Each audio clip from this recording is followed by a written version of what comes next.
when I took over Secretary of State, I'll refer you back to the hearings we had in the Senate in January about the role I hope to play. And I believe very strongly this president was elected. One of the reasons why he was elected, very specific things, but one of the reasons why President Trump was elected is sort of an understanding among the American people that our foreign policy was in need of a complete recalibration. A recalibration because the world had dramatically changed. Many of the institutions, policies, assumptions that our foreign policy was operating under were built upon a world that no longer existed. And it required us to re-examine that. One of the assumptions that I think we had lost during this period of time, and I don't mean to make this an academic lecture, but I wanted to give you some insight into the broader thinking, as I highlighted at that hearing less than a year, almost a year ago now, is one of the assumptions was the loss of the notion of the national interest in our foreign policy. At the core of foreign policy needs to be the national interest of the United States. Now, that doesn't mean that there aren't issues and things we care about in the world, but at its core, the core principle of the national interest, the core principle behind our foreign policy needs to be our national interests. So you have to, first of all, define what is the national interest, and then you have to apply it.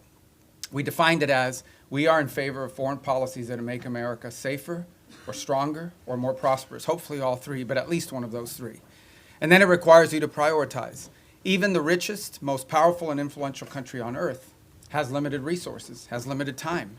And it has to be able to dedicate those resources and time through a process of prioritization. That includes geographic prioritization. It also includes issue prioritization. And that's what we intend to do here. Then you have to have the mechanisms of foreign policy to deliver on it. In essence, you have to have a Department of State and a National Security Council and all the elements of U.S. foreign policy influence and power to deliver, to identify and then deliver on those priorities. And that's what we've attempted to do here, and I think we're well on our way to doing it. There's more work to be done. There's things we will improve upon. But generally speaking, it was the genesis behind the reorganization of the department, oftentimes applying reforms that secretaries of states of both parties, appointed by presidents of both parties, have long sought to do. And we're very proud of that going into effect and continuing to work forward.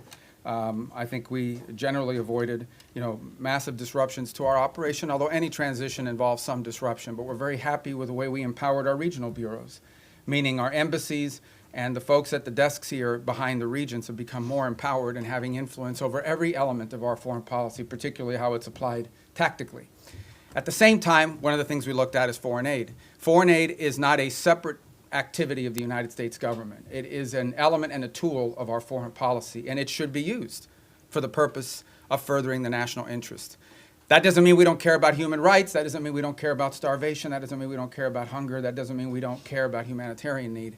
What it does mean, however, is that even foreign aid, which is not charity, it is an act of the U.S. taxpayer. Now, American charities are free to give their money to whoever they want, as long as it's not a sanctioned entity.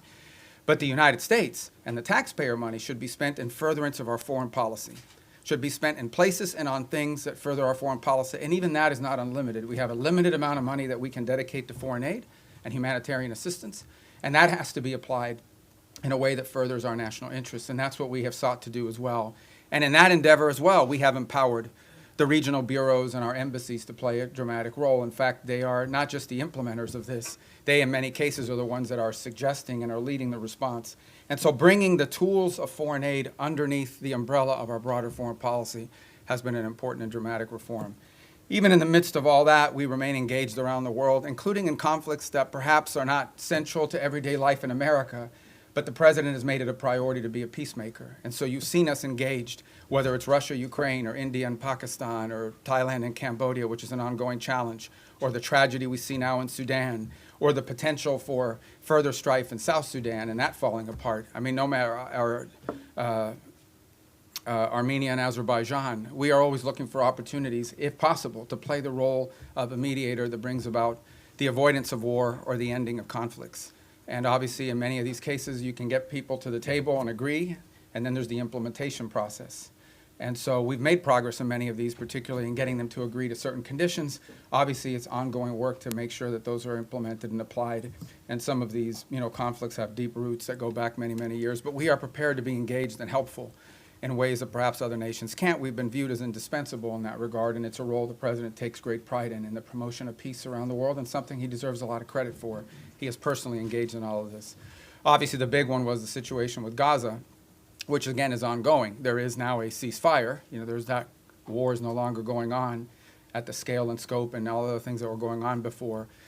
But obviously, there's more work to remain. We are still through the process of trying to implement phase 1 and lead to phase 2 and phase 3. That is a long-term project, some of which will extend beyond the 4 years of this administration, but I thought was a very important achievement as well. So we have a lot to be proud about. I know you probably have some specific questions, and we can get to those, but I wanted to let that, lay that out as the preface and predicate for everything we're going to do today. So